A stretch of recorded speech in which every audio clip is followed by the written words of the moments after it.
Ladies and gentlemen, yes, this is your favorite show, Sports Unfolded, with your favorite hosts, Eric and Ron.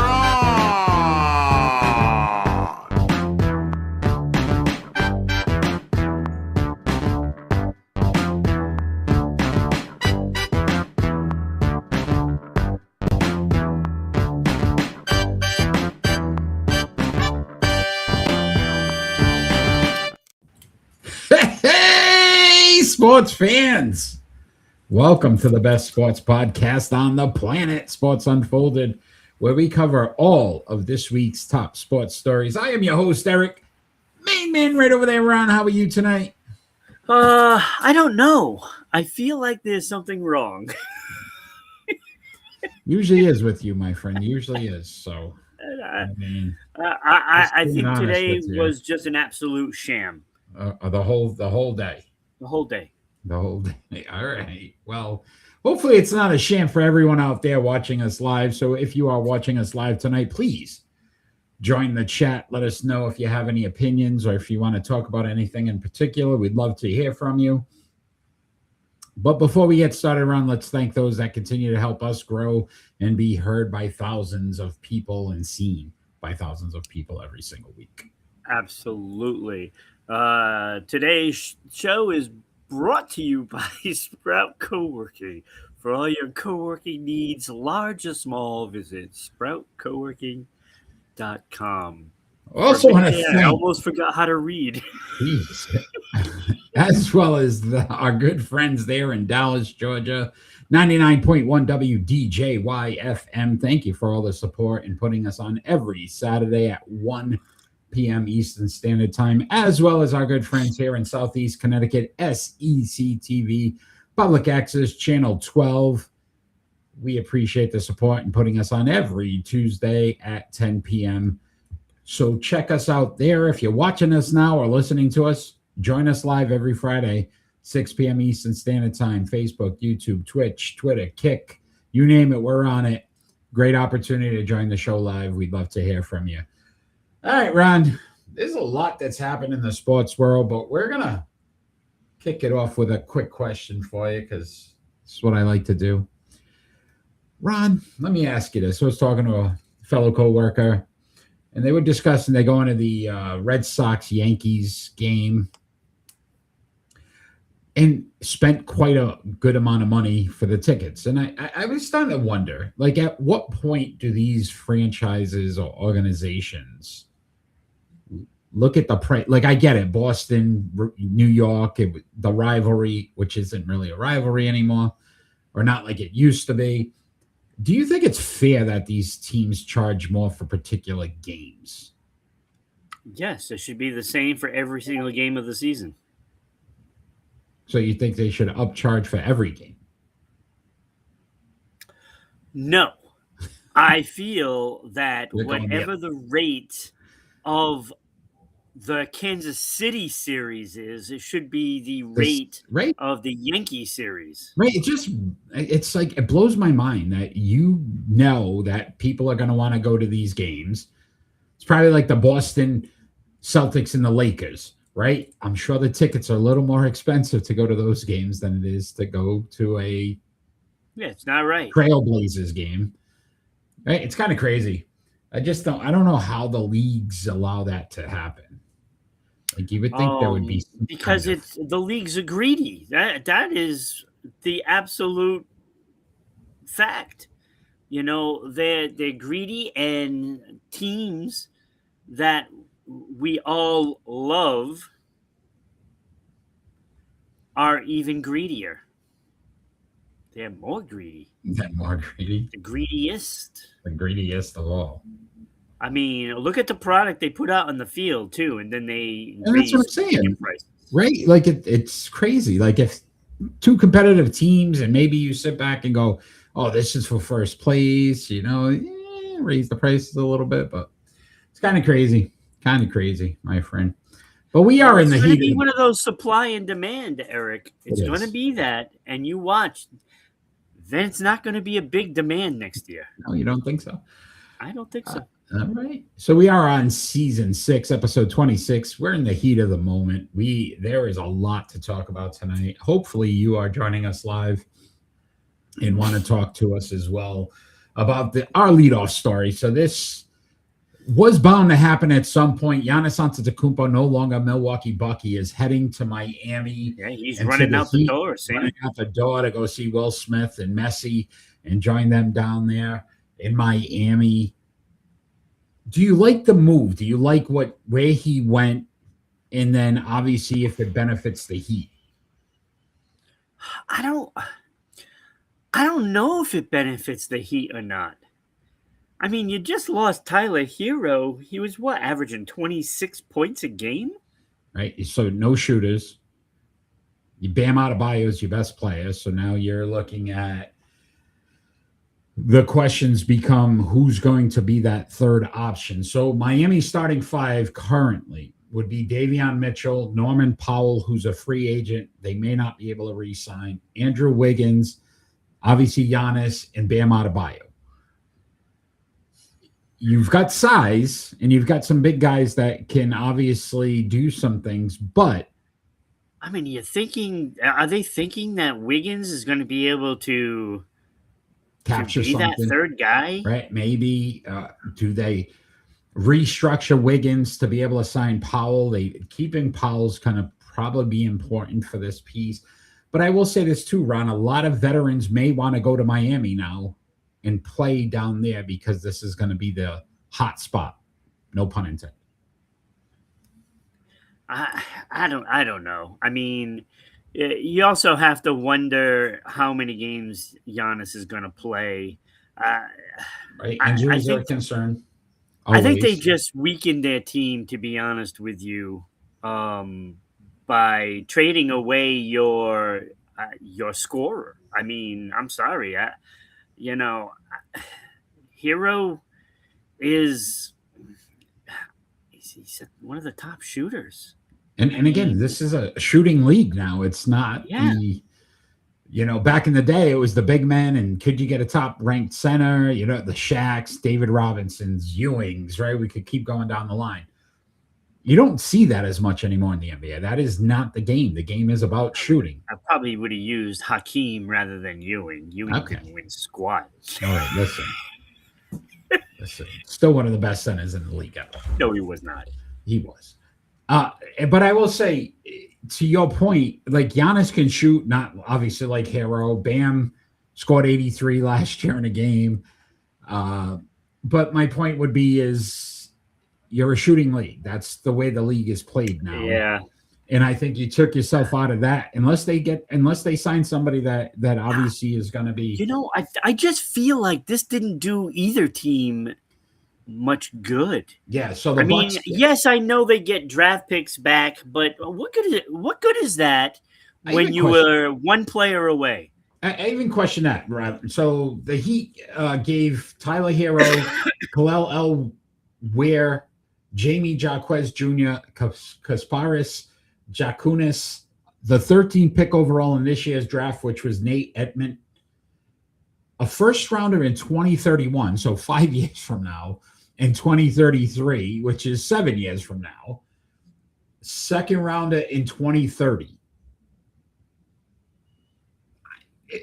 It's almost like if I'm a Bucks fan right now, I'm looking at it and it's going, basically you're telling me in about 8 years from now, we might be competitive again. Like this is the plan. Well, not only that is like when you look at what the other trade we're going to be talking about, I think they got more for LaMelo Ball. Yeah, I know. Yeah, I mean, it is a long way away again, but yeah, to me, the Bucks ownership wanted to get rid of Giannis. I think they thought, again, 31, 32 years old, on the back end of his career, right? Hasn't been healthy. You said it already. Makes sense on that aspect.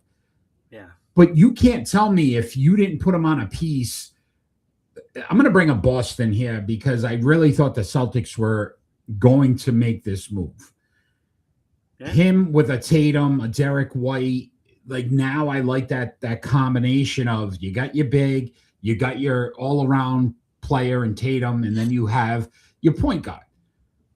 You're going to Miami, to your point, no shooters. Your best third guy's probably not going to be able to re-sign unless you can restructure your deals. Andrew Wiggins never materialized to what we thought he could have been. So you got Bam and Giannis, and that is your future, your structure, the thing that's going to get you back to the championship. I don't think it was a great move for Miami. No, and you lost your shooter. And, when you're down in a game, do you have the components to make a comeback? And I don't feel as though they do. Because when you take a look at what just transpired in the finals, what got New York back in every single one of those games? Shooting. And you just took that away from yourself. So you're not, if you're down, you're not making a comeback. It's just not happening. And are you even going to have them for 60 plus games? No, so 36 games last season, right? 27.6 points, 9.8 rebounds, 5.4 assists. Phenomenal. I can ask you this question too, Ron. Though you think the Bucks actually sat him more based on the fact they knew they were going to get rid of him and didn't want to risk an injury? Maybe. Maybe. I think he wanted to come back towards the end of the season, and there was a lot of people like, I don't want to take that chance and ultimately lose, an opportunity to trade him in the offseason. And I'm surprised it all went down, because at least Boston was offering to hire his brothers as floor moppers. Yeah, they didn't even do the brothers. Now that you say that, right? And we thought that was like a done deal. Like his brothers had to go with him. That didn't happen. I'm pretty sure the Bucks are going to cut him. So unless Miami's going to sign them for like league minimums after, that was an interesting piece of this as well. And then on top of it, if you were going to look at Giannis's interest in a team, I would want a team that I felt was more likely to get back to the finals sooner. Yeah. So again, a Boston, a San Antonio, Houston, they felt like they were more rounded and ready to go to get to a finals again than Miami. And that's another puzzling piece. To me, it would have made more sense for him to want to go to LA. Yeah. You went to basically the same type of system and team that you had in Milwaukee down in Miami. Like you didn't change. Instead of Adebayo. Yeah, you changed colors. That's about sense. it. Yeah, this one baffles me. This one baffles me. Do you think it was just not as much interest in Giannis? I heard Boston wasn't going to give up 3 first-round picks. And I think from what I understand, and I could be wrong, but I don't think I am. You've been pretty wrong today already. So yes, I'm just saying. One of the key components that the Celtics didn't want to give up was Hugo. Okay, maybe. He's very good defensively. He can shoot, from 3-point range. As the season went on, he developed into a better shooter, and the defense is really good. And I think, he could be a key player down the road for whoever has Hugo defensively.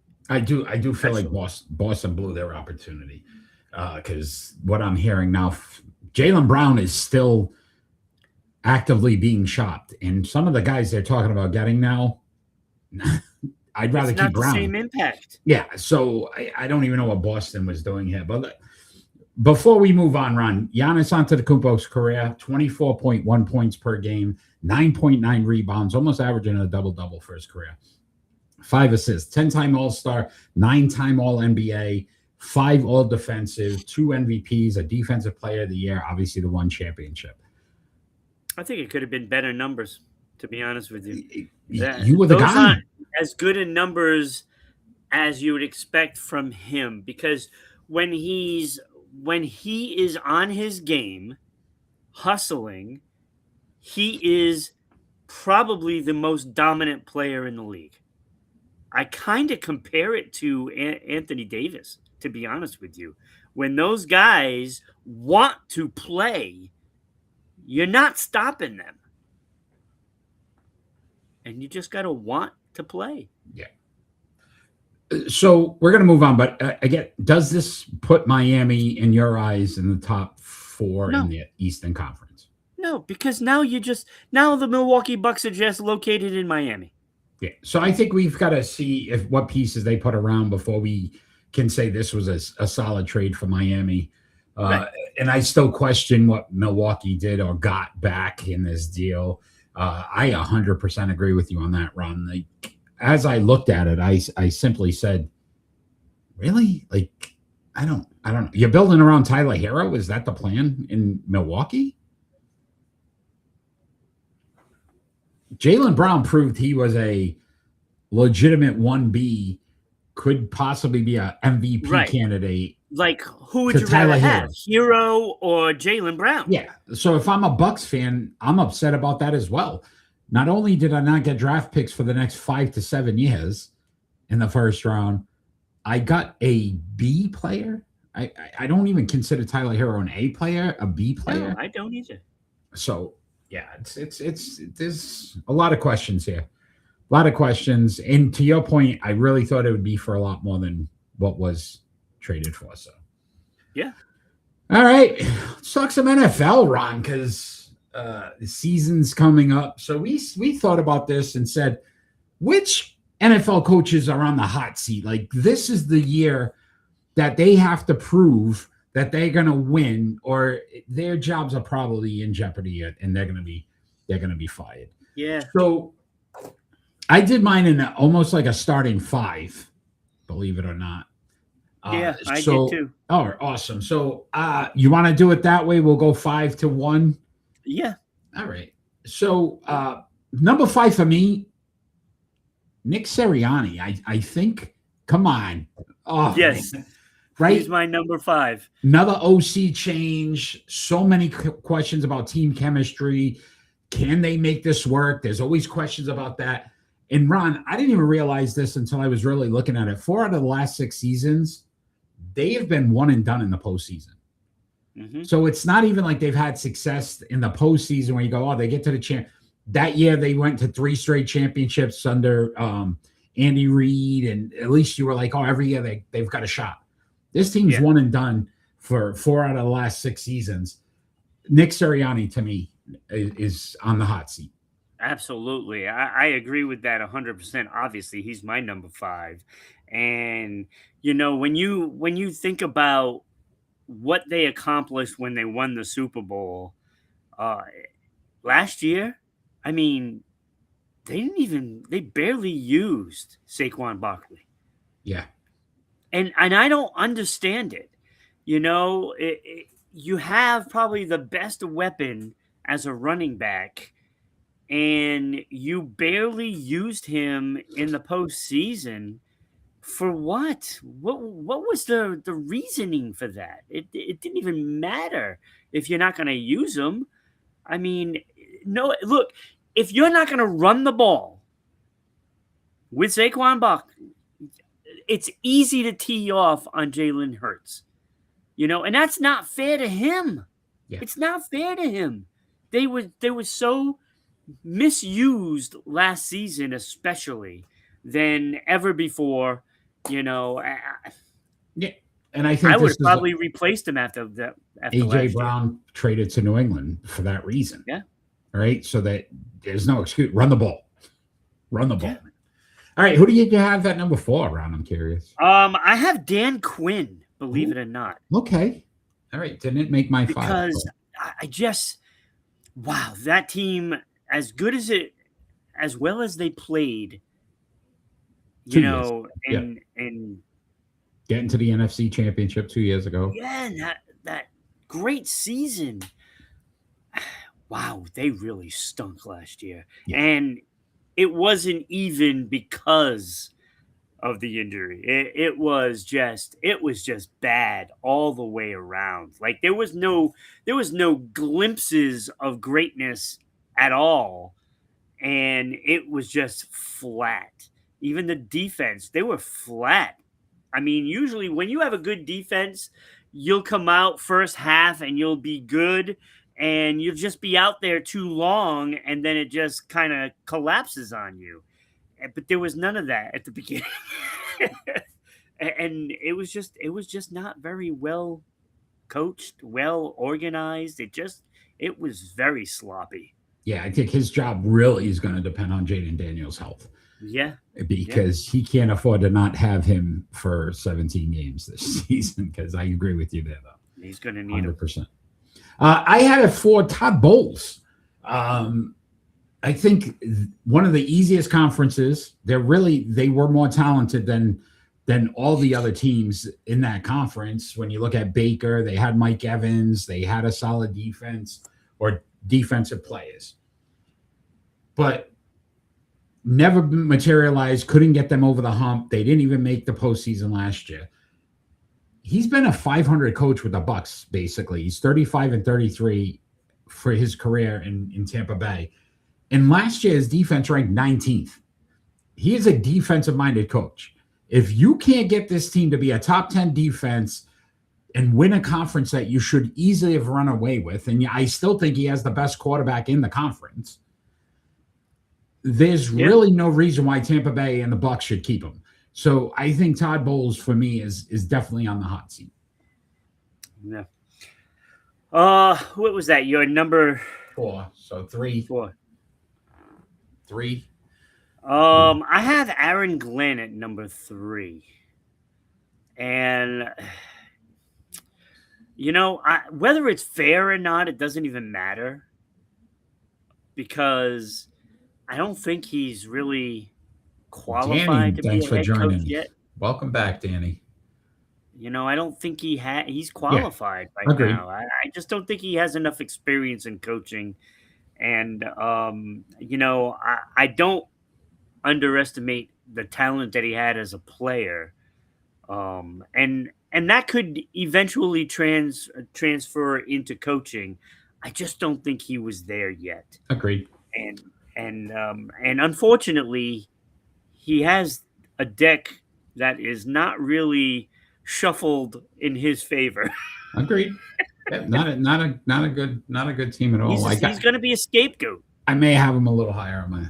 I know you probably would, but no, it's really true. I think he's definitely on the hot seat. It's just a question of how hot it is. So for me, at 3 was Vrabel, and I think this Diana Rossini situation, if this team struggles and does not perform, again, I don't see them getting back to the Super Bowl. I don't think that's really what you want to look at. But if it's just a mess, right, the big trade for A.J. Brown, and if it doesn't work and people start to talk about him personally, I could see Robert Kraft possibly sitting back and saying, listen, I don't want this for the organization. We don't need this. I can't continue to have it. So I really feel like it's all going to be predicated on his ability to win and continue to win. Again, not Super Bowl, but they can't be a 8-9 team or a 6-11 team and him hold his job, because they're just going to look at that Diana Rossini thing and say, well, this might be one of the reasons. I think it's going to be discipline of the players. I think that's going to be the factor. If they lose because of lack of discipline, then he's going to be gone. Yeah. But if there's the discipline is still there, and it's just that they have a harder schedule, I think there'll be a little bit of leeway there. But if the team shows that discipline isn't there, then I can see it being a problem, which is what I said there could be. Yeah. When all that went down, we're going to see what the players are made of. Agreed. We don't have a Tom Brady in that locker room right now. No, this is going to be probably Drake May's biggest jump year, or needed jump year for this team. So for 2, for me, I had Aaron Glenn. And I think, listen, you talked about a horrible year last year, 3-14. But I also thought about it this way.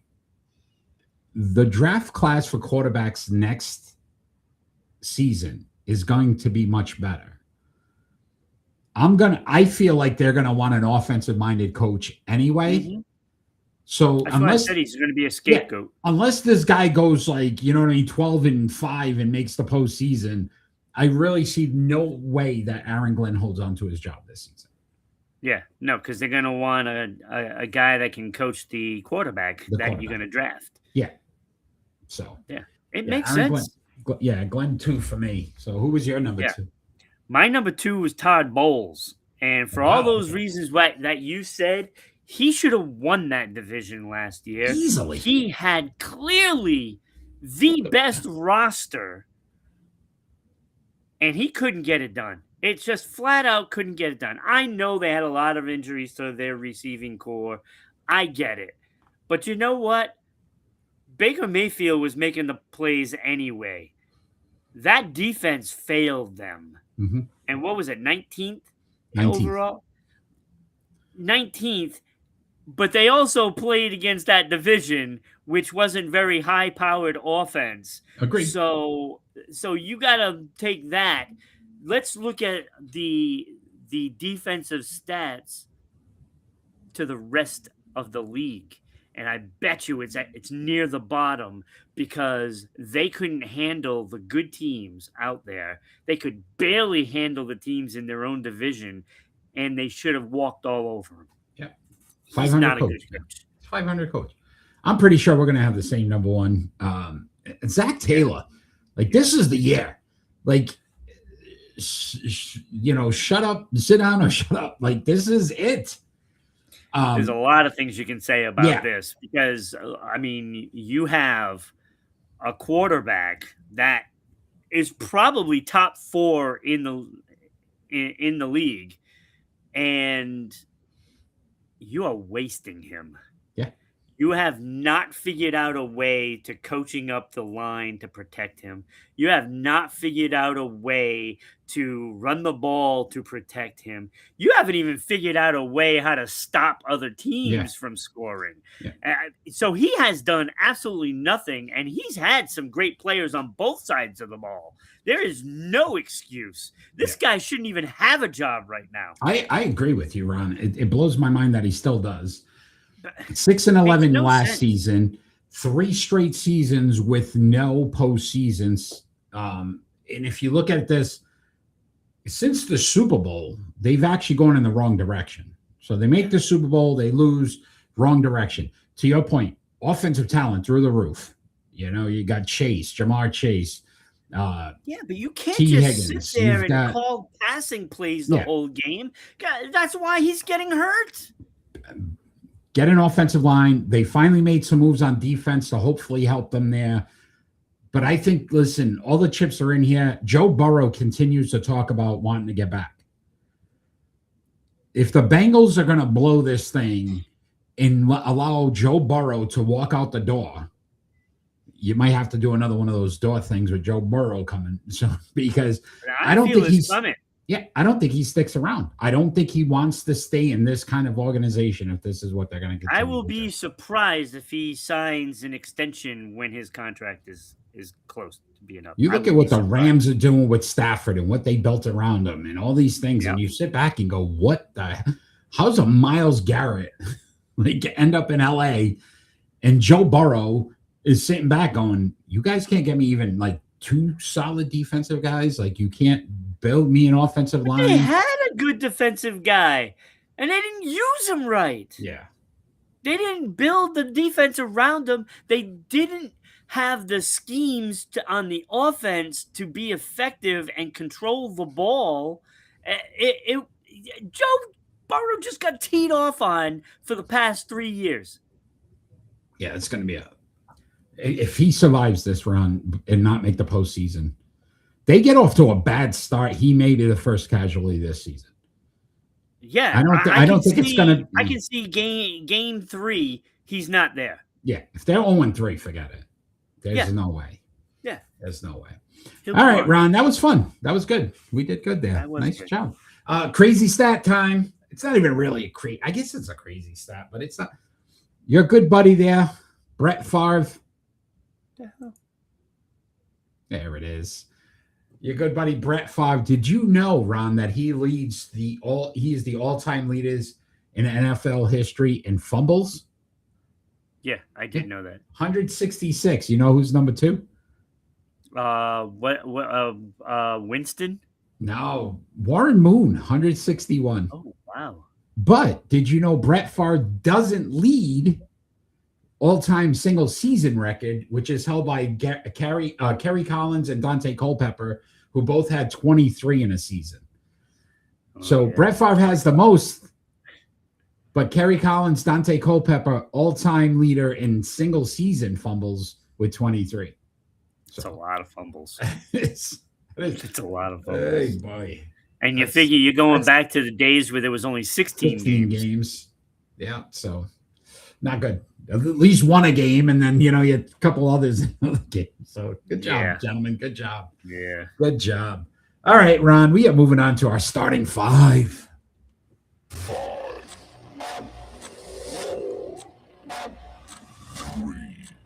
The heck? Our starting 5 tonight. Kansas Jayhawks. Is that Ludacris in that jersey right there? Luda. He's got a Geico commercial now, too. I know. Ludacris. I love it. So we are going. They had the number 2 overall pick in this year's draft. So we said let's check out what they've actually brought into the league in the past. So these are our starting 5. Pretty good. First round draft picks all time from the Kansas Jayhawks. Ron, you are first tonight. I'm sure you got 75 honorable mentions. So I'll let you have at it. I got 2. Oh, I got 3. All right. I beat you finally on an honorable mention. All right. I mean, I could do 3. Could. Actually, that probably deserves more of the. All right. Thank you. What do you got? Who's your 2? So, I mean, I would like to add Wayne Hightower. I mean, he did go to an all-star game, but I didn't put him in there. Okay. And he's from back a ways. Okay. But honorable mentions, I have Danny Manning. Oh, okay. 2-time all-star. Yeah. He got a 6-man award. Mm-hmm. Averaged 14 points a game. I thought that was good enough to be an honorable mention. You know. And my bubble guy, I think we already talked about him once today. Andrew Wiggins. Yeah, I didn't put him in. 18.2 points, 4.5 boards. He won a championship, an all-star game, and he was a rookie of the year. So I think that qualifies you as an honorable mention. All right. 18 points is good. I had 3 different ones. I had Drew Gooden, Markieff Morris, and Kirk Heinrich. I loved Kirk. Those guys had numbers that were only like half as good as Andrew Wiggins, and you're not giving Wiggins? Nope. Didn't even make my list. Didn't make my list. Oof, those are terrible. All right. So number 5, Ron, you're number 5. My number 5 is this guy right here, Joel Embiid. I think he was good enough to get to number 5. That's about it. 490 games played, about 400 missed. Probably. 27.6 points, 10.8 boards. Those numbers are great numbers. 7-time All-Star, 2-time scoring leader, 5-time All-NBA, 3-time All-Defensive, and an MVP, which he shouldn't have gotten. But that's besides the point. He did get it. He did. Those are all great numbers, but the reason why he's not number 5 is because he doesn't have a championship yet. Okay. No. All right. Number 5 for me, I went Danny Manning. I did. I 14 points, 5.2 rebounds, a 2.3 assists, two-time All-Star. Did have a sixth man award. That means you left this guy out. So that's who I went at number 5. Yeah, because he should not be ahead of Clyde Lovellette. I mean, come on. How do you not have Clyde in there? 17 points a game, 9.5 boards. He is a Hall of Famer, 3-time champion, 4-time All-Star, and an All-NBA. 704 career games. He should have been in your top 5. Okay. Was not. At number 4 for me, man right underneath you, Joel Embiid. I got 27.6. You talked about it. Double-double for his career right now. Again, injuries played a part, but I did like the MVP, 3 all-defensives, and 5 all-NBAs. So Joel Embiid for me at number 4. Yeah, I had him behind Clyde because Clyde had 3 championships. Yeah. All right, you're number 3. My number 3 is JoJo White. 837 games played, 17.2 points, 4 rebounds, and 4.9 assists. Hall of Famer, 2-time champion, 7-time All-Star, 2-time All-NBA, and a Finals MVP. Did it when it counted. JoJo White, easily number 3 for me. Ron? JoJo White, number 3 for me as well. You talked about it. 2 championships, a Finals MVP, 17.2 points per game in the NBA, 7-time All-Star, so 2-time All-NBA. So JoJo White, number 3 for me. Yeah. Good one. Number 2? Number 2, I have No, I don't have Ray. I have the truth, Paul Pierce. Number 2, I mean, 1,343 games played. Wow, what a workhorse. When you start thinking about that, I mean, he played a lot of games. 19.7 points per game, 5.6 boards, 3.5 assists, Hall of Famer, 1-time champion, 10-time All-Star, 4-time All-NBA, and another guy that has a Finals MVP. He is my number 2. Paul Pierce, number 2 for me. Also, one of the only documented crapped his pants, and they had to bring him out in a wheelchair in NBA history. So we're going to give Paul, our guy, you're full of something, buddy. And it was that day I decided it was coming out. It was coming out. No, too much. You couldn't let that one slide. No, it slid right out. Yes, it did, my friend. Yes, it did. I'm sure we have the same number 1. Yeah, Wilt Chamberlain, 1,045 games.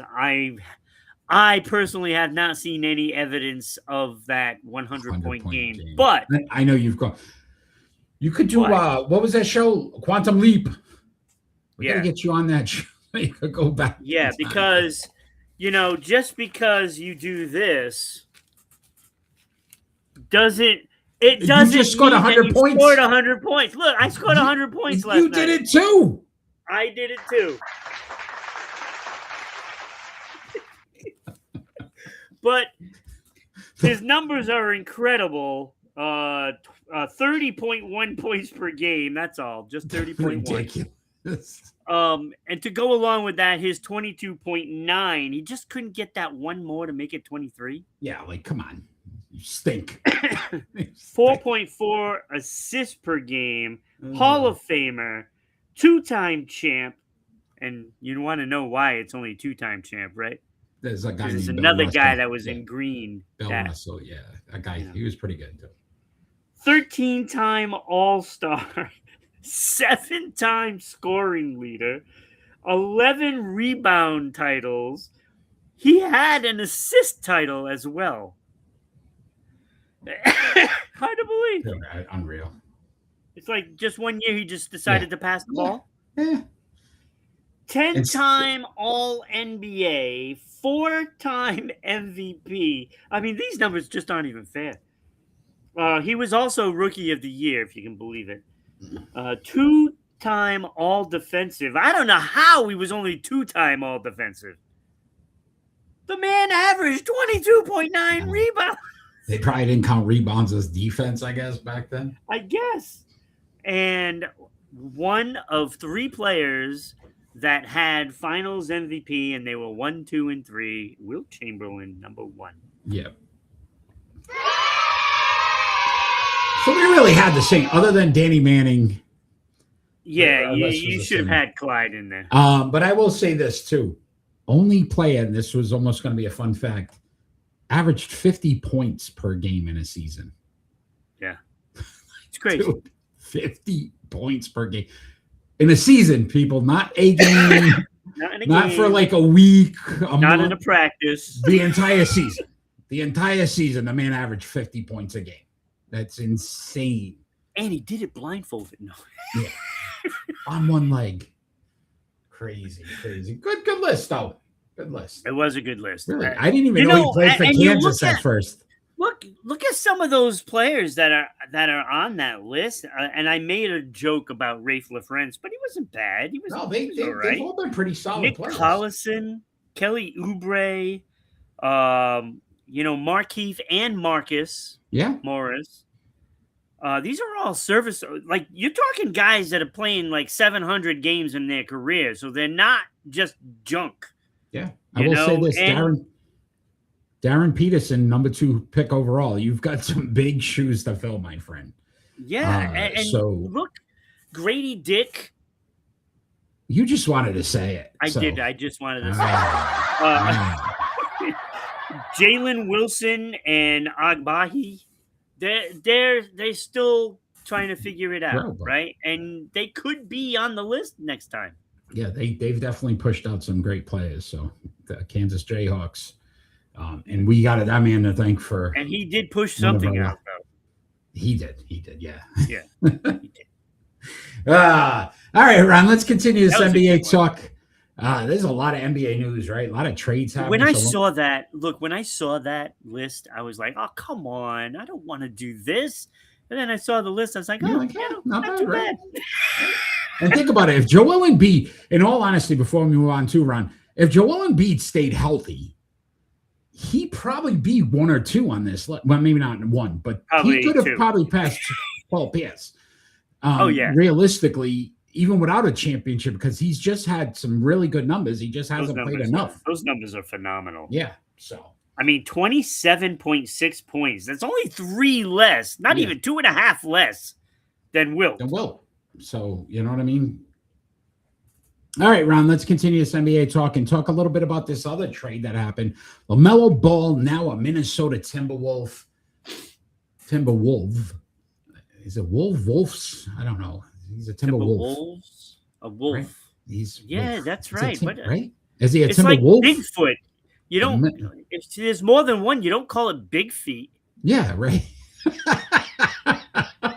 It's not Big Feet.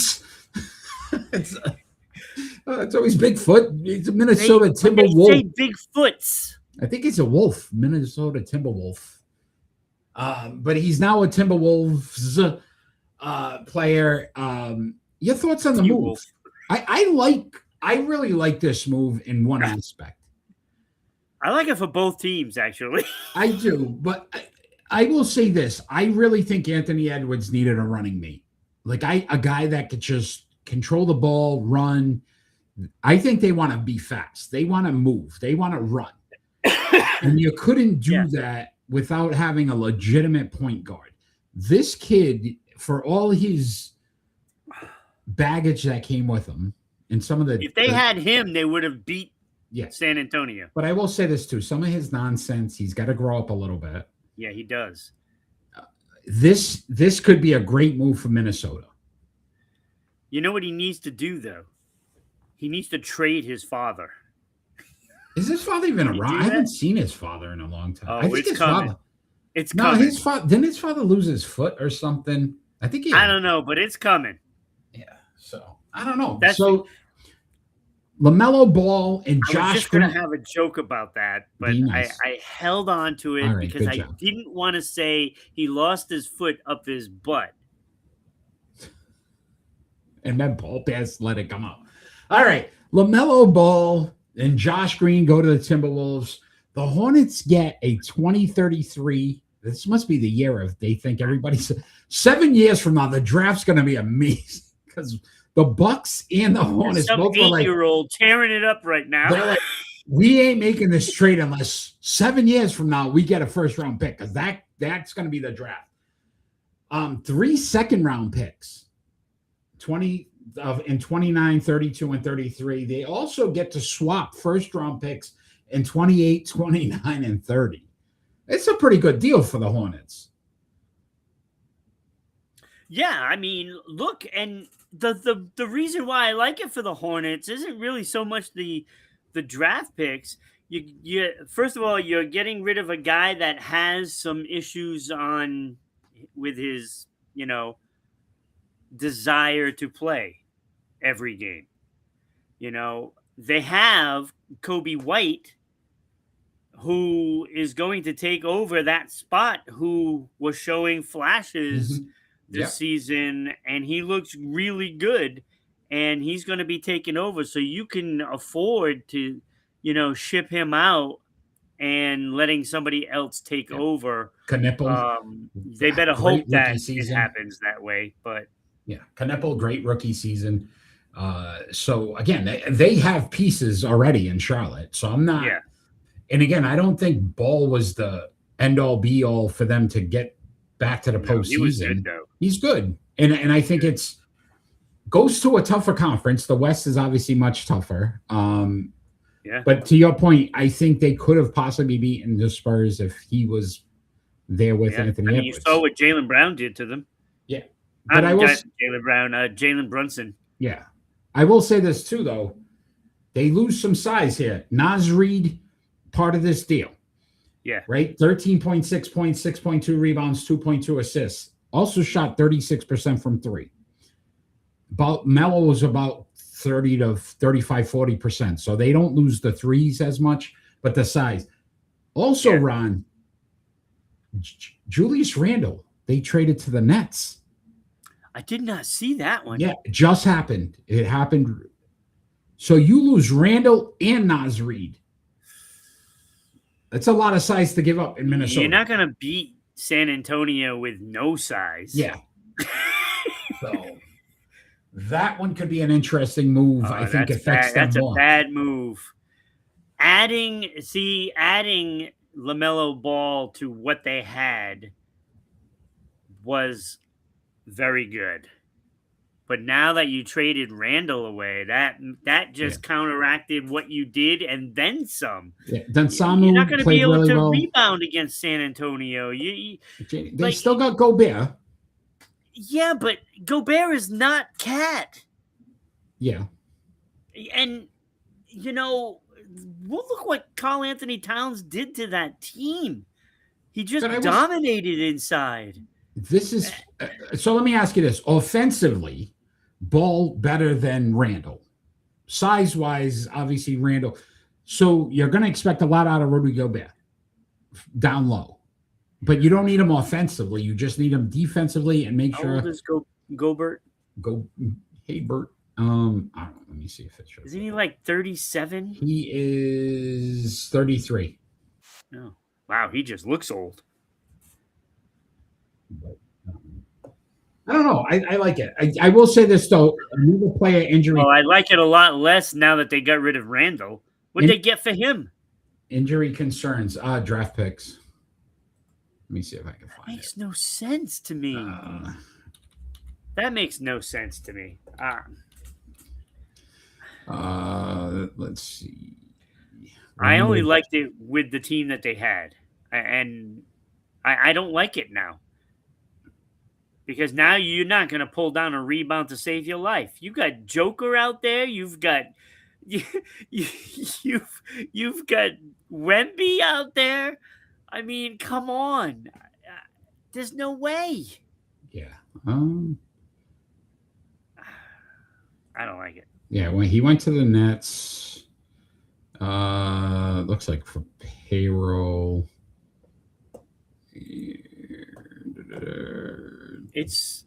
it's just I don't know. I just don't think you can't trade away a key piece for nothing.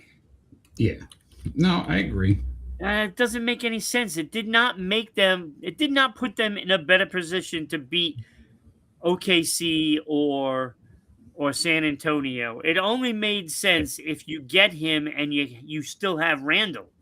Yeah, they Yeah, gave up Randall and a 28th pick. So they get to the Brooklyn Nets. Timberwolves received the 33rd pick, who was Mohamedou Guy. Yeah, I don't. Yikes. Yeah, that might not be a good deal. That's terrible. That's a No. terrible deal. So you're going to expect Ball to play again every game. So 75 games last season, most he's played. Yeah. So follow this, Ron. Rookie year, 51 games, then 75 was 75 games is the most he's played in his career. So his second year in the league. 36, 22, 47, 72 last season. Yeah. And it's going to be 50. You need him to be 70 plus games. I mean, obviously a one-time All-Star Rookie of the Year, averages 20 points a game, 5.7 rebounds, 7.3 assists.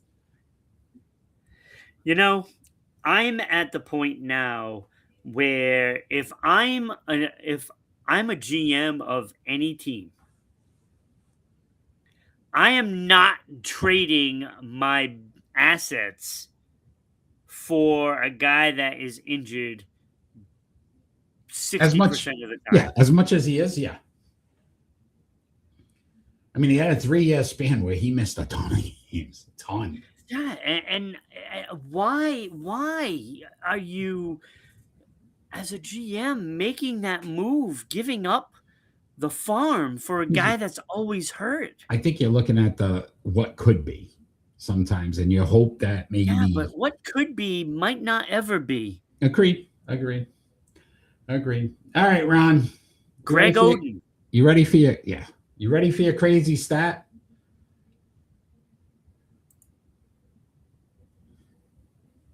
There it is. A little delay there, but so Ron, you think about all the greatest shooters of all time, probably named Curry, Bird, Reggie Miller. Do you realize that they did not have the all-time best free throw percentage for a season? Instead, it's one Jose Calderon in 2008 and 9 who shot 98% in a season, which he was 151 for 150 out of 154. He only missed 3 free throws the entire season. He should have been in the league a long time. Yeah, I looked at it too. Like Curry and Bird aren't even in the top 10. Not even in the top 10 all time for a season. Like that was crazy to think about. I was like, really? You would think one of those guys. Yeah, I don't think he was in there either, man. Dan Marley. Oh, no, Dan. Marley. Who's the leaders? Wow, that's actually stunning. You know, Reggie Miller up there. Let me see. No, he wasn't in the top 10 either. Korea leaders. Free throw percentage.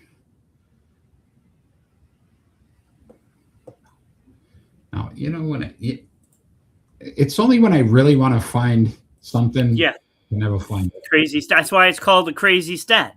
Yeah. Oh, what I did wrong. That's what I did wrong. So it's okay. We can move on. No, hold on. Here, I got to figure it out. I forgot to put in a season. And that didn't work either. So, all right. Whatever. Nobody cares. Nobody cares. I mean, I don't know if nobody cares. Well, we don't care now. All right. Anyway, yeah, they weren't in the top 10. All right. Talk to Major League Baseball. This story broke today. The New York Mets have fired their manager, Carlos Mendoza. Do you agree with the decision? So the team is 34 and 47. Yeah. They are 15 games behind the Atlanta Braves for first place. Yeah. Done. All right, let's move on.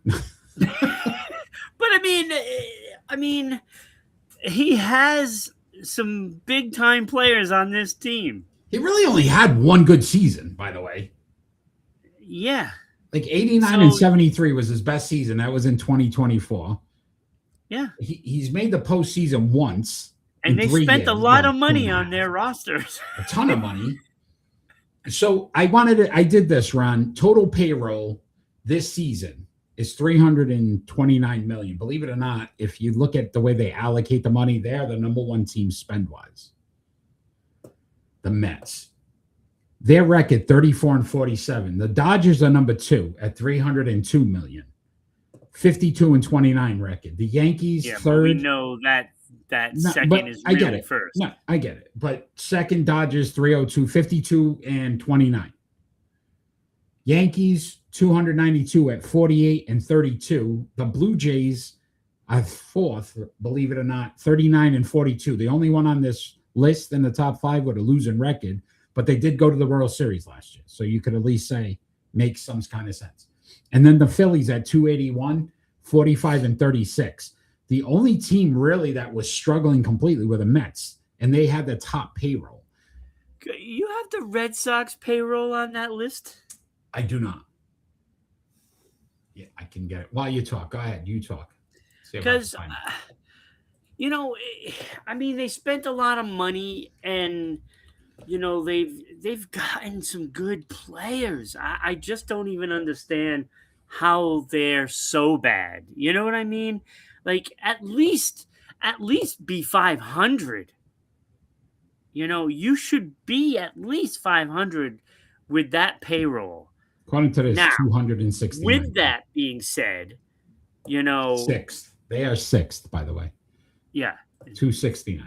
Okay. So they're both the same. Yeah. The Mets and the Red Sox are the same. They're identical twins. They spend the money, but it's not being spent wisely. So would you say the Mets are Schwarzenegger and Danny DeVito as the Red Sox? Yeah, that's a pretty good analogy. Right. Because they have the big guys, the big dudes, Soto and yeah. And the Red Sox have whatever. Oh wait, no. No. Hold on. There's somebody out. No, I agree with you. I think. Listen, Garrett Crochet. If you look back, and you say, he's hurt too, isn't he? Yes. Not only are they 50, they're 26th overall in batting average at 231, 16th in ERA at 4.17, 29th in field percentage at 98%, 53 errors so far for this team. I think that was the third highest. Like there was nothing going well. Second baseman too. Yeah, there was nothing going well. Lindor, who's out. Like they've had injuries, and you could sit back. Do they have Altuve? No, they don't have Altuve. Lindor. Francisco Lindor. Okay. But they have the chocolate. Yeah. Yes. Yeah. But like nothing was going well for this team. It wasn't like you sit back and go, all right, at least they're hitting or the pitching was doing well or they're good defensively. I think it was time. 81 games in. Yeah, 81 games in. 42% win percentage. He's only at 50% wins. He 206 and 199. He's 7 games over 500. I feel like they missed an opportunity here. Cora? No. That's a good thought, though. I mean, if you're paying a guy $1 million a year anyway, why not bring in Bobby Bonilla to manage a team?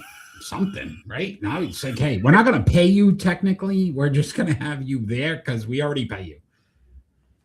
But again, Mendoza, 7 games over 500 for his career. So you sit back and go, like, it wasn't even like he's had a really good year. He was just hovering 500 his entire career. So it was time. I think the key is going to be next season what they do. Who they pick up. A spine and hire somebody. Yeah, Have a somebody. spine. None of this interim manager. It's not too late in the season that you can't turn it around, but you just gave up by hiring an interim manager. Yeah, You could yeah. Andy look. Green. They I should think. have went out and gotten Alex Cora. To be honest with you, that's what they should have done. Do you think Carr would want New York though? He couldn't handle Boston media. I don't know. I don't know. They criticize a lot in New York as well. I don't know. But To me, Carr there's is guys out there that are capable of running a team.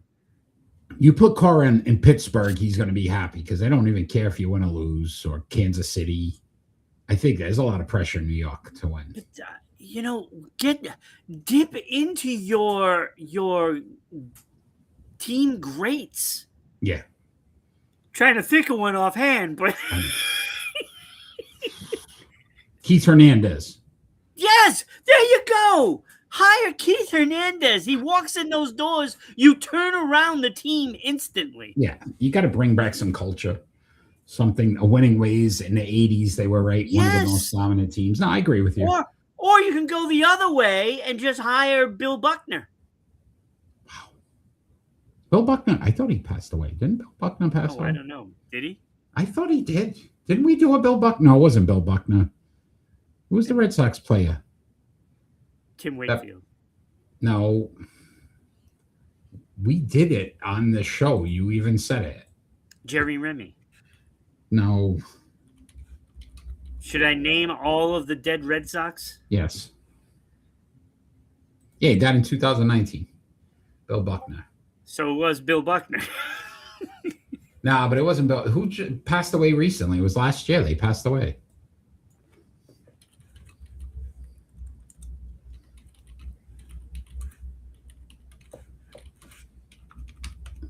I don't know. It was one of your favorite players, you said. Serving me well. Mike Greenwell. That's who I was thinking. Oh, Greenwell. Yeah, Greenwell passed away. But again, I think this was a great move for them. They need to get back and figure it out. But and you're Captain Optimist today too. They still have a shot. 15 games back, runs team take off. I mean, at least it's not 500. September. Yeah, I'm saying they have a shot. I mean, we know they don't. So you're saying there's a chance. But there's a chance. It's very small, but there's one out there. If you believe, we'll believe. The guy that they got is not going to do it. No, probably not. You got, Keith Hernandez was the perfect example. I think you have Keith Hernandez walk in there, or Gary Carter. Gary Carter's a good one. Who may be dead too, but I don't know. We should probably suggest guys we know are alive first. But yeah, I know Keith Hernandez is. Right. Didn't Gary Carter? Yeah, he died too because we did his story. Yeah. Yeah, he died at 57. Yeah. He died this year. No, never mind. He died in 2012. 2012. So we didn't cover him. Announce his death. He died of looks like brain cancer. Brain cancer. Why don't we just do like a top 5 living Mets? All right, we'll do that next week. Next week's living Mets. Living Mets greats. There we go. Here we go, people. We are off the rails tonight. I don't even know what we're talking about anymore. I'm just saying, you didn't even know Julius Randle got traded. You didn't know. Tyler Hero's a deal. What about I'm afraid to say anybody. Is Mookie Wilson still alive? How about Edgardo Alfonso? Hey, there we go. We might. David Cone. Oh, Coney. These guys don't want to manage. Oh, boy. All right, Ron, you ready for your crazy stuff? Lenny Dykstra? Ooh, Lenny Dykstra. I don't think. Is he still alive, Dykstra, too? How about... Wow. Wait, I got the perfect management group. Doc Gooden and Darryl Strawberry co-managers. I love it. I knew where you were with that one. Oof. Bring it back. All right, Ron, your crazy stat. Here it is. I love it. 1911, my friend. The great Ty Cobb did something that we'll probably never, ever see in the history of Major League Baseball. And we think about Ricky Henderson, Hit who's one of the, 500. Ricky Henderson, one of the greatest all time in steals. Yes. But even Ricky Henderson didn't do this. Ty Cobb stole second, third, and home in a game in the same inning. But not only did he do it once, he did it twice in a game. Damn. He stole second, third, and home twice in the same game. Wait, was it against the Red Sox? Their payroll was a little less back then, so they didn't have this. Wait, what year was it? 1911? 1911. Didn't they have Babe Ruth? You want to see what their payroll was in 1911? They had Babe Ruth. Oh my goodness, you are out of control tonight, my friend. They were championship squads. And they still couldn't stop Ty Cobb. Imagine doing it twice in a game, though. You That's stole pretty good. second, That's third, good. and home twice in the same Ty game. Cobb, though. Ty Cobb, man, That's one of the pretty good. greatest. One of the greatest. All right, Ron, before we get into our split decisions, do you want to once again thank our friends there in Providence, Rhode Island, the almost somewhat could be new someday again? Yes.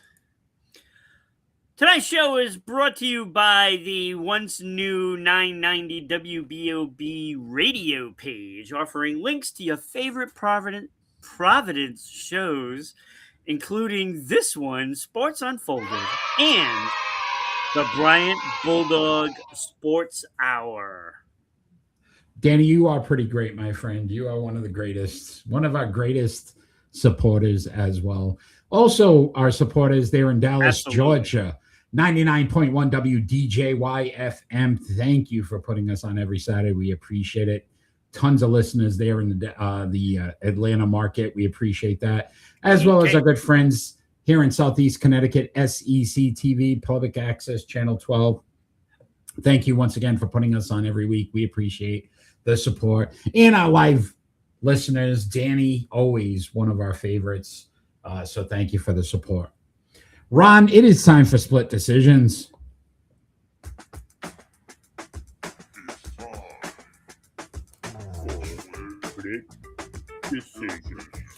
Our split decision segment, we basically ask each other two more likely questions, and we have to make a decision. You are first this week, Ron, with your split decision.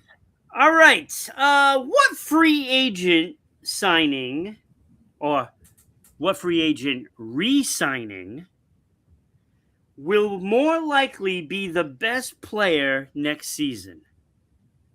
Trae Young for Washington, Yep, just re-signed. Austin Reeves of the Lakers, Mhm. Danny's Lakers, Yes. Oh, boy, Danny. and Kobe White of Charlotte. Who's going to be the best player?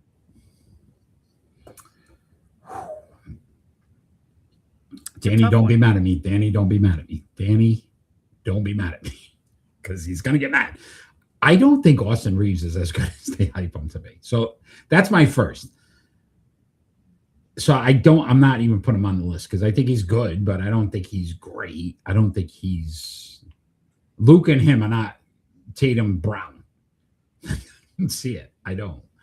I like Trae, but I don't like what's around him. And I feel like teams are really going to defensively play him. Wait, you don't like Anthony Davis? He's not playing. So I got to still watch his show. I keep DVRing it and I haven't watched it. Wait, Anthony Davis has a show? He does like Impractical Jokers, but he does it with athletes. Does he really? Yeah. Oh, I Yeah. want to see this. I think it's called Foul Play. Might be Foul Play. I'll send you the link. I want to check that out. So I think that defensively the teams are going to go after Trae to try to stop him. So I think he's going to struggle. I like Kobe White. I think again he's a guy that's going to get more opportunities now that Ball's gone, and I think that it will definitely give him a better opportunity to score more and to do more with the Hornets. So I'm going to go with Kobe White. Kobe White is my Because pick. Paul's gone. Yeah. There's no balls there. No balls anymore in Charlotte. All the balls are gone. His brother never came back either from that injury. Well, that's why I was saying, the dad is going to make an appearance to try to have them sign Lorenzo and the other one. LaMelo Ball when they're out, is the league ballless? I mean, that could probably be what we're going to say. They're just ballless. No balls. All right, Ron. I would think they'd want to, start growing a beard. What are we doing? All right, your first split decision, Ron. I can't tell you why. Which NBA first-round draft pick is more likely to be Rookie of the Year? AJ Dabansa of the Wizards? Dabansa? I can't even say this. Dibansa. AJ Dibansa of the Wizards, Darren Peterson of the Jazz, or Cameron Boozer of the Grizzlies? Who's more likely to be the Rookie of the Year? Danny chimed in. I'm in trouble. The way you say my name, Eric, you're not happy to see me. Why? I can't. Danny, I said thanks for. What else can I say to you, buddy? I think it's just because you expressed that you didn't like Austin Reeves. Yeah, and I didn't want Danny to get mad at me. That's all. I don't know. want you mad at me, Danny, because you get mad at me, and it hurts my feeling. The one I have left. So who's going to be Rookie of the Year? It's going to be the kid from the Wizards. AJ Dibansa? Yeah, AJ. Because he's playing alongside this guy? That's right. Okay. All right. Not Kyle Boozer, Boozer, huh? 15 points a game. Not a big Boozer fan? Just in your cup. I gotcha. All right. Danny, what do you think about that one? Who do you think is going to be the Rookie of the Year? From the NBA draft, those first three picks. Your second split decision, Ron. All right. Which right winger is more likely to find a new home first? Now, keyword is new home. Okay, so they are currently free agents. They are free agents. Vladimir Tarasenko from Minnesota Wild, Patrick Laine of Montreal, Patrick Kane of Detroit, and Anthony Mantha of Pittsburgh. Who is going to find a new home first? So first you got to figure out, okay, who do I think is going to sign somewhere else? Tarasenko, I think, is going to re-sign with the Wild. Like, they were close. They could have gone. I think they have a Stanley Cup potential team. So I think they're going to try to keep that team together as much as possible. Obviously, payrolls and money, again, taking that off the table. Not knowing their salary cap situation, I would say Tarasenko, they want to re-sign with the Wild because I think they're close. Okay. So don't break them up. Which leaves me with Montreal, who just was in the Eastern Conference Finals. So again, try to keep your team together. They were trying to trade him. Again, you throw Eastern at Conference deadline. Finals. Yeah. So again, I think based on where they finished, makes more sense for them to try to keep their players in house. That leaves me with the kid from Pittsburgh, and what was the other one? Patrick Kane from Detroit. I could say Kane. He's a veteran. He's up there in age. There's going to be a team that's like, we'll just add him as a piece. So I would say Kane. Patrick Kane, because I think he's what, in his 40s, isn't he? 40 something now, Kane? He's like 37. Yeah, he's up there, right? So I could see a team trying to, LeBron and his son going somewhere else. I love my new draft picks. I love it. Did that just happen? Did they finally trade LeBron? LeBron's not going anywhere. Although they are saying maybe Cleveland. Miami. Just go back, Miami. They talked about it. All right, your second split decision, Ron. Another hockey question. He might end up in Boston. No. Which NHL team is more likely to reach 50 wins again next season? So all these teams won 50 games, period. No more, no less. 50 games. The Buffalo Sabres, the Tampa Bay Lightning, or the Dallas Stars. Which team is more likely to win 50 games again next season?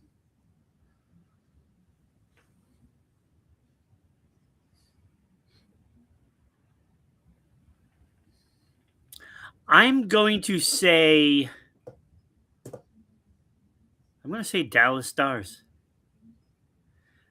First of all, Buffalo has already unloaded players, so they're not even gonna make the playoffs next year, just like I thought.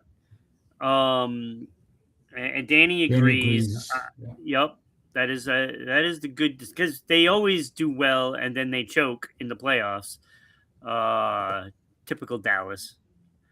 Uh, typical Dallas Stars. Stars, yes. We wouldn't talk about the other team. Really trying to get Danny. Tampa Bay. I don't know. I think they're gonna have a hard time keeping players. I think they just lost somebody as well. So I'm definitely gonna go and say Dallas, because I think they have a couple of great players on that team. Great goaltender, so I think they're more likely to get 50. Okay, very fair. 50 wins. They all won 50. They didn't win 51. 50 wins. Yes, I got that. Seems kind of crazy. All right, Ron, let's continue. Exactly 50. Exactly 50. No more, no less. NHL talk here. Let's talk about these Washington Capitals. They've traded for Alex Tuck. Do you think they can make one last run to a Stanley Cup? So obviously it's been a while. 2017-18 was their last Stanley Cup run. I looked at their recent history. 5 out of 5 times in the last, what are we looking at? 7 years, knocked out in the first round. They only made it to the second round once. And they missed the postseason twice. Yeah. After the Stanley Cup. Ovechkin still not making a decision if he's coming back or not. I think that would be critical as well, even at 40. Like, they added some nice pieces, Eric, but Jordan Kyrou from the Blues. Obviously, Alex like Tuck. The goaltending situation. I really don't like the goaltending, and you have to have a guy that could rise to the occasion. And I just don't see it, and I didn't see it with Carter Hart, but he did enough to get there at least, and then he completely pooped himself. Yeah. A lot of crap. But, talking about crap. But I just think when you have a goaltender, you up your odds on winning. And I don't feel like they're good enough. Like, I like Kyrou. He's a pretty nice player. Tuck's a pretty nice player. 8-year extension, $10.5 million per season, though. Yeah, I don't like that contract. Right, 30 years old. So you're looking at, that's a lot of money for 8 years. Mm-hmm. Wow. Ooh. I don't like it. I don't like season, it too much to pay for him. Yeah, 79 games with the Sabres last season, 33 goals, 33 assists. He was a plus 24. 2 game-winning goals. Like, nothing like jumps out where you're like, wow. Like, Buffalo had better defensemen than Washington has. He's fast. He, can do some things, but I don't know. I think that run. Do you think they're trying to sign some guys to maybe try to convince Ovechkin to come back for a season? Yeah, and I don't like that either. Because there was no surge by Ovechkin this past season. It just wasn't there. I think the legs are going. I thought you were talking about the guy from Beverly Hills Cop. What? Haxel Foley. His name was Serge. Oh, Serge. It's Serge. I just don't. I just think I mean, I at just don't 40, think right? he How has much? it now. Like, for him, getting 25 goals is not good for him. I think they closed those down here in Rhode Island on the border. I get enchilada, bean, rice, and chips. I love it. Then I go work out, stay in shape. It's good, Danny, man. I think me and Ron need to, start working out a little bit. So. Enchiladas. But yeah, I think they Gotta closed stay in all those shape. on the borders in this Northeast here. Yeah. Yeah, I think it's going to be a tough one. I think it's a tough one. I don't think they go back. I think that they had that one lucky run. But Ron, you ready for your crazy stat? One lucky run. Yeah. All right, crazy stat, Ron. Can you ever recall a time when a Vezina Trophy winner was the goalie that gave up the most goals in the NHL that season? It happened. So our good friend Grant Fuhrer in 1988 allowed 24 more goals than the next closest goalie. Yeah, Also played had every game. a 3.43 goals against and an 88% save percentage, and won the Vezina Trophy as the best goalie in the league. It's terrible. Is that crazy? He did not deserve it, by the way. Yeah. So 1988, not a good year for goalies, obviously, because he gave up the most goals and still won the Vezina. Like, that's crazy to think about. Yeah. All right. They have him in Cali. All right, man. If I ever go visit, Danny, me and you, we're going on the border. Sounds like a date. All right, Ron, we are moving on to our pick and roll. It's time for pick and roll. Our good friend here, Mr. Tom Brady, was drafted 26 years ago, 2000, at number 199. So there were 6 quarterbacks that went before Mr. Brady, and we are going to rank them based on the best to worst. Who was the worst quarterback drafted before Tom Brady? And those I feel like players, you're going to love my list today. And those players were Chad Pennington, Giovanni Carmazzi, Chris Redman, T. Martin, Mark Bolger, and Spurgeon Wynn. We are ranking them from 6 to 1. Ron, you are first this week with our pick and roll. I'm loving this. Who was the loving worst that I go quarterback first. drafted before Brady? Okay, so number 6, I have Chad Pennington.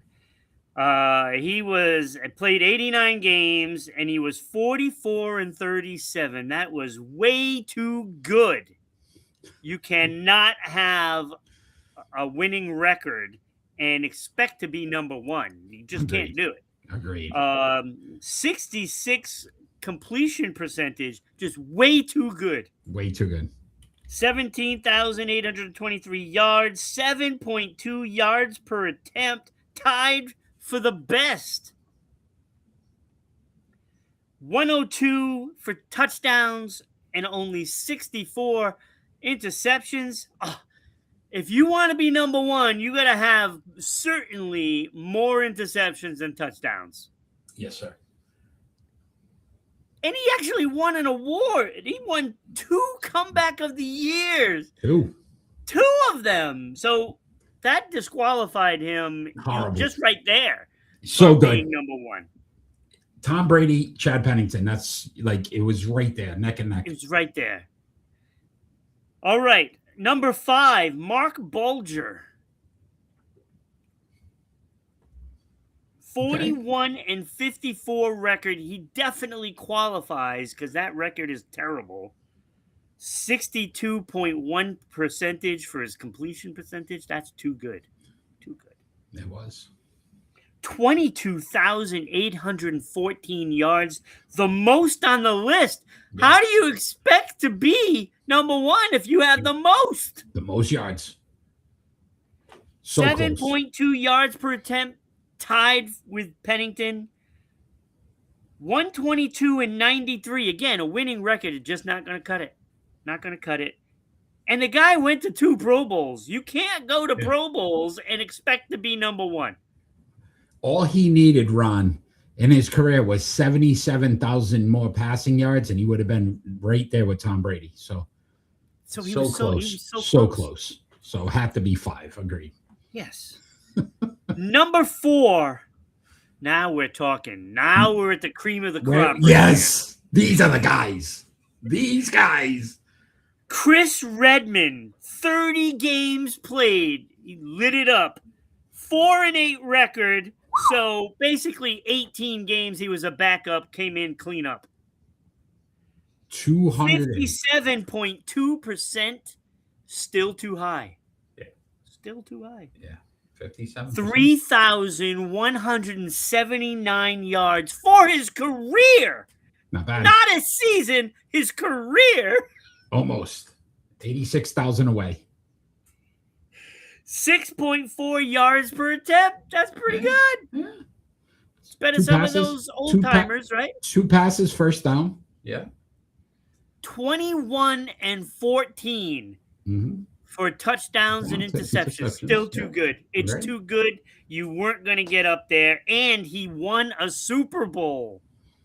He was on the bench for Super Bowl. He was on the bench, but he won a Super Bowl. 6 more tied to Tom Brady for Super Bowls. Yes. And he only was needed number 4. Yeah, and he only needed 247 more wins and he would have tied Tom Brady. So yeah. So close. All right. Number 3, I have T. Martin. And now you're looking, it's like, wait, how are you having T. Martin, right? He was 0-0. He played 3 games as a backup. His completion percentage was 37.5 for his career. He had a total of 69 yards. Could make a lot of jokes about that right now, but we're going to move on. We're going to move on. His yards per attempt were 4.3. And he had 0 touchdowns and 1 interception. That's pretty bad, right? Horrible. But number two, I have Giovanni Carmazzi. And you're like, wait, how is he number 2? Well, he didn't play. And the guy ahead of him was so bad, he beats out the guy that never even got into a game. Yes, Eric. Number 1, I have Spurgeon Wynn. Didn't do much winning. He played 10 games. He went 0-3 for his career in 10 games played. 46.1 completion percentage. He had a total of 585 yards in those 10 games. So he averaged 58 yards a game. It's pretty good. His yards per attempt, 3.8. I can't. It was bad. But he threw a touchdown, but it's just too bad he threw 7 interceptions in that time. So even Carmazzi, who didn't get into an NFL game, was still better than this guy. Danny, I've never heard of him. Exactly, Danny. That's the point. These guys were not very good. Ron, you were going so well. You were doing so well. So well. Because I put the guy that didn't play ahead of him. So, yeah, Chad Pennington, obviously number 6. Like, listen, and he also won 2 postseason games. So I was like, wow, look at this guy. 2-4. Yeah. They made it to postseason. I agree with you. Mark Bolge at number 5. By the way, drafted 168 in that draft. So about 30, from Brady. So he got drafted appropriately. Yeah. 1 and 2 in the postseason. Again, 2 Pro Bowls. So again, made it. 4, Chris Redmond, agreed. Drafted 75th. It's a little high. But again, 4 wins, 3,000 yards for his career, plus on the touchdown to Into. So I was like, all right, give him that. He might have just needed to get a chance. I went at 3. I went Spurgeon Wynn, though. And I'm going to tell you why, Ron. First of all, 585 yards is better than T. Martin's. And he at least threw a touchdown. The man threw a touchdown in the NFL. T. Martin, number 2 for me, because he didn't even throw a touchdown. He didn't throw a touchdown at all, T. Martin. Yeah. He threw for 69 yards. But he didn't start any games. I don't care. And he had a 37.5% completion percentage, too. At least Spurgeon Wynn was 46%. Yeah, but Wynn didn't live up to his name. Yeah, definitely didn't. He actually lost 3 games. At least he started 3 games. Right, over T. Martin. And then Carmazzi didn't even play. I know. And that's why he was better than Wynn, because Wynn was just so bad when he was in there. By the way, Carmazzi, second quarterback taken in that draft at number 65 that year, got cut by the 49ers, tried out for the Chiefs, couldn't make their squad, went to Europe and got cut. This guy couldn't make it at all. Carmazzi also played in the was it CFL? No, they NFL Europe, because back then they had NFL Europe, and they tried to see if he could figure some things out and couldn't. Roger Staubach, the best. He did not. Yes, Roger Staubach, pretty good, Danny. Yes, he was. By the way, Tom Brady drafted 199, 251 and 82. 82 losses a lot. Only threw for 89,214 yards. 649 touchdowns and 212 picks. Wait, how many touchdowns? 649. And if you add up all the touchdowns and interceptions for all those guys, it doesn't even come out. And 35 and 13 in his postseason career. So 35 wins in the postseason. Just a little bit better than these guys. Just a wee bit, Tom Brady. So thank you, Tom, for the memories, my friend. Boy, we spoiled. Oof, were we ever. All right, Ron. What a great list that was. That was fun, though. That was fun to think about. All right, Ron. Starbucks was better than all of those guys. 100%. 100%. All right, let's talk some Hall of Fame, Ron, before we move on to our predictions. We're down to the last couple weeks here to vote. So Oscar De La Hoya and Allen Iverson, congratulations on being the latest members of the Sports Unfolded Hall of Fame. But you all out there have a chance right now to vote for the next 2 gentlemen to get into the Sports Unfolded Hall of Fame. Get your phones out if you're on the computer, scan that QR code and help vote for one of these gentlemen to get in. That's Jason Taylor, Joey Porter, Michael Strahan, Dwight Freeney, or Julius Peppers. Great pass rushes. Again, right now, Strahan leading the votes in that category. So Michael Strahan could become a member of the Sports Unfolded Hall of Fame. The fans get to decide. So scan that QR code and then check out the website. Vote, Danny. Vote. You can check out all of the inductees in the Sports Unfolded Hall of Fame and NBA coaches, my friend. You're not going to be happy with this one, Ron, so far, but you scan this QR code now, get to vote for either Pat Riley, Phil Jackson, Rudy Tomjanovich, Chuck Daly, or Rick Adelman. One of these gentlemen. Danny, break out the phone, man. Cast your votes.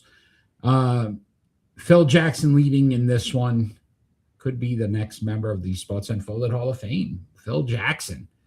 But you, the fans, get to decide. So cast your vote now. We could see if anybody, did we get any votes here while we were on? Let's see. All right. Nope. And nope. So no votes. So staying the same unless somebody, we're going to predictions next, Danny. So stay tuned for that. But cast your votes. Help us coming up, Danny. The next member of the Sports Unfolded Hall of Fame. All right, Ron, it is prediction time. Every week, I just keep getting one. So last week, 5-2 for me, 4-3 for you. Manny, a clean sweep, 7-0. And Hugo went 3-4 last week. Danny, a 36-25. You know what's sad, Eric? That 54% has generally led. It was 54 or 55%. Yeah. Was the winner every year. And now we got guys in the 60s, 59% for Danny. Like, it's Tied with crazy. him. Yeah. So yeah, it's a Danny's having a good year. having a good year, 36 and Danny. So 25. here you go. Here's your chance, Danny. Make your picks. Anybody else out there live, if you want, make your picks as well for the predictions. Ron, you are first. We're going to start off with Major League Baseball series kicking off tonight. You got the Chicago Cubs at the Milwaukee Brewers. Best of 3 series. Who are you taking? I am taking Milwaukee, Eric. I think they're the better team, and they will prevail at home. Yeah, I like the Brewers at home. Cubs not so good on the road. So I'm going Brewers here as well. Brewers. All right, Danny, come on, make your picks. You're ahead of me. You're actually, wait, are you ahead of Eric too? No, we're tied at 59%. Wow. That's pretty good, Danny. Danny's going Cubs. All right. All right. I think we know who Danny's picking on this next one.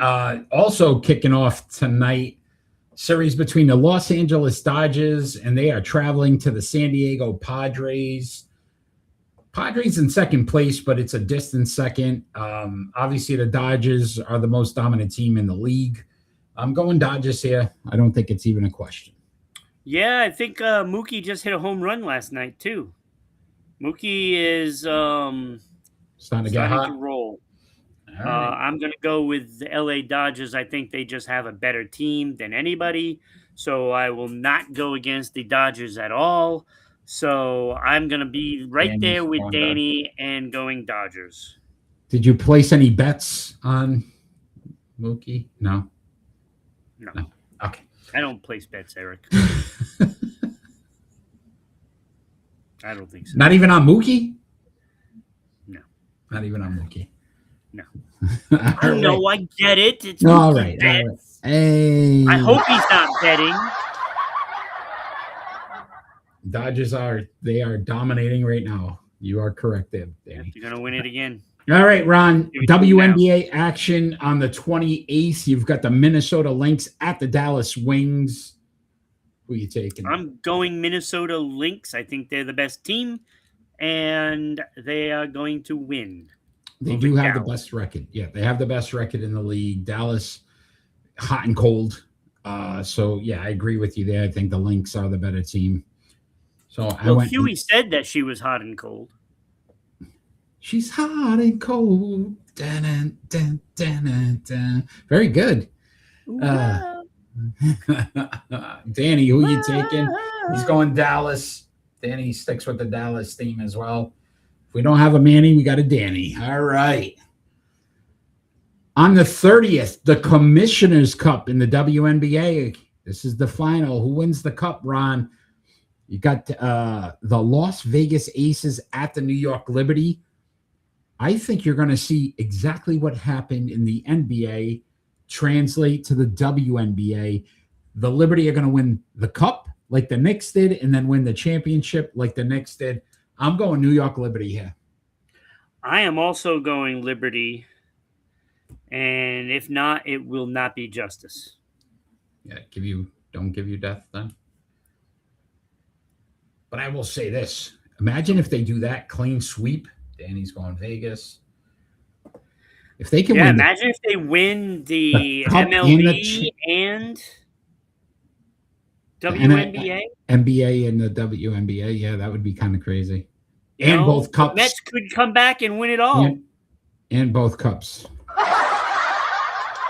All right, we got some FIFA action, Ron. This is a big game. This is an important game in that group. You got Colombia versus Portugal. And that is tomorrow, 7:30. 7:30. Yeah, I'm going with Portugal.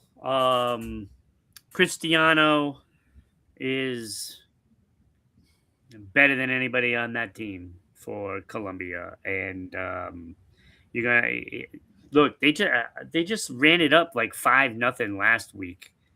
They needed it. I see a very similar result in this one.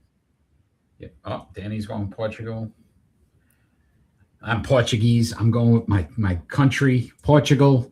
let's take care of business. Ronaldo almost got benched before the last game because he had been struggling, but came back, scored a goal. I think he's going to get this country to at least the knockout round. So Portugal in a win. All right, Ron. NASCAR last week.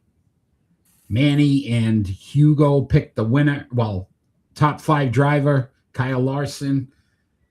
We are looking at this Sunday, the Save Mart 350 in Sonoma.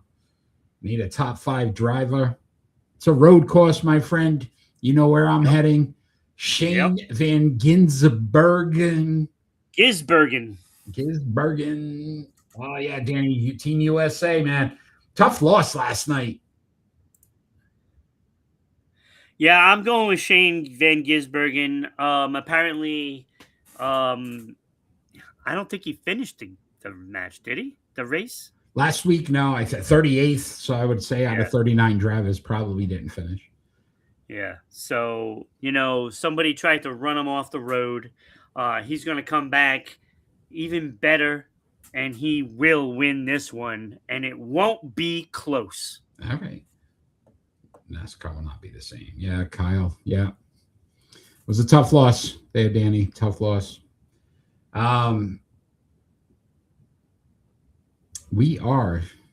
This is a big match, my friend. Wimbledon is, already, huh? That doesn't seem, but every summer.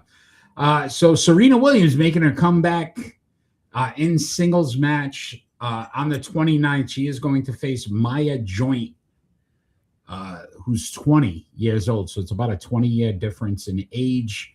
So Serena Williams versus Maya Joint, Ron, who you taking? Well, I'm sure Serena is coming back and she's ready. There's no way she goes to Wimbledon when she's not ready. I'm guessing she's done a lot of rowing. I can't with you. So she's in shape. So I'm going to go Serena. All right. You know what I was thinking? Actually, we got all the same picks, by the way, because I'm going Serena Williams. Even though I think her joints will hurt, there'll be a different joint that is hurt after this match. So Maya Joint. We have all the same picks? Yeah, every single one of them. Even the racer, Ronda Rousey, my girl, Team USA Tennis. Ronda Rousey playing tennis. That would be a racket. Wow. All right, my friend. The fans are having a ball with that one. Oh, a lot of things going on today. All right, my friend. It is final thoughts time as we end our show. And our final thoughts don't necessarily have to be anything sports related. It can be about anything happening in the world today, Ron. You are first this week. So your final thoughts. Eric, I first of all, it's got to be an obvious what I'm going to have it about. Okay. And that is a congratulations to my boy Patrice Bergeron being elected into the Hall of Fame. I mean, that goes without saying. That to me is one of the easiest decisions that the writers could do at this point. Is putting him in the Hall of Fame where he belongs. He doesn't have that, the Gretzky Lemieux scoring touch, but he does everything very well. And it clearly signifies that a guy that has won multiple Selke Awards as best defensive forward, there is a place for them in the Hall, and he belongs in there with all of the greats because he certainly has been a great player in his career with one team. And there is something special about that, and we don't see that too often in any sport anymore. Agreed. And like everything that he's done for the Boston Bruins, it's above and beyond what would ever be expected. And if we can somehow, some way, clone him, we can be good again. Yeah. But, you know, he has his place in the hall, and he will have his number retired in Boston for sure. And congratulations, Patrice Bergeron. You deserve it. Yeah. Congrats, Patrice. All right. I got a few, Ron. Big surprise. I know. Yeah. This is like your, honorable mentions. But I wanted to first and foremost talk about the constant abuse to Caitlin Clark in the WNBA and how stupid these ladies are being when it comes to the jealousy. If you think about what she's meant to that league in the jump, minimum last year, 2 players in particular, Aja Wilson and Brianna Stewart, made $249,000 last season. They are now making $1.4 million. Yeah. Because of the new collective bargaining agreement, because of what it's because of Caitlin Clark. This sport. She's brought this sport to another level. Alyssa Thomas throws a fist into her throat while she's on the ground the other night, gets a 1-game suspension. Keep hurting the player that's putting money in your pocket. That makes a lot of sense. It's getting to a point where at this point, just tell her to quit, go to another league. And when you're making no money or your league shuts down, then see if it was worth it. Enough with the jealousy. Everybody's benefiting from this. It's not just her. These players that were making $250,000 are now making $1.4 million. And you're upset? And you're upset because she gets recognized more than others. It's ridiculous. It needs to stop. The WNBA really needs to start to follow this. I also wanted to say a story we covered last week. The NFL has decided not to do a supplemental draft. Brandon Sorsby not able to go into the NFL this year. But on top of it, Ron, the CFL said absolutely not. They will not allow a team to bring him aboard because they don't want that in their competitive. Reap what you sow sometimes. Right? And I got to give it to them because we always say they get it wrong. They got it right, and CFL followed. Yeah. So think about the things you're going to do before you make those mistakes. You want to gamble, don't gamble on your sport because there's a lot of people that no matter what you say will never trust you again. So that was my final thoughts. I do want to also give our thoughts and prayers to those that were affected by the Venezuela earthquakes. Several lives lost in that tragedy as well. So our thoughts and prayers go out to all those affected by that tragedy as well. So, Ron, it's been fun, man. This has been a real show. Balls of laughs tonight. So I really appreciate that. I want to thank Danny for being with us for most of the show. You're always awesome, Danny. Thank you. You are on our list of all-time Hall of Fame live viewers. So we are knighting Danny. You are the first in the Sports Unfolded live viewing Hall of Fame. Danny, congratulations on that as well. But Ron, we get to do this all over again next Friday night at 6 p.m. Eastern Standard Time. If you're just watching now, like, share, follow us on all our social media platforms. Check us out live on Fridays at 6 p.m. Eastern Standard Time. We'd love to have you join us. We get to do it all over again next week, and hopefully you're with us. And all we ever ask for every single show is that we finally get peace on earth. Have a great night, everybody.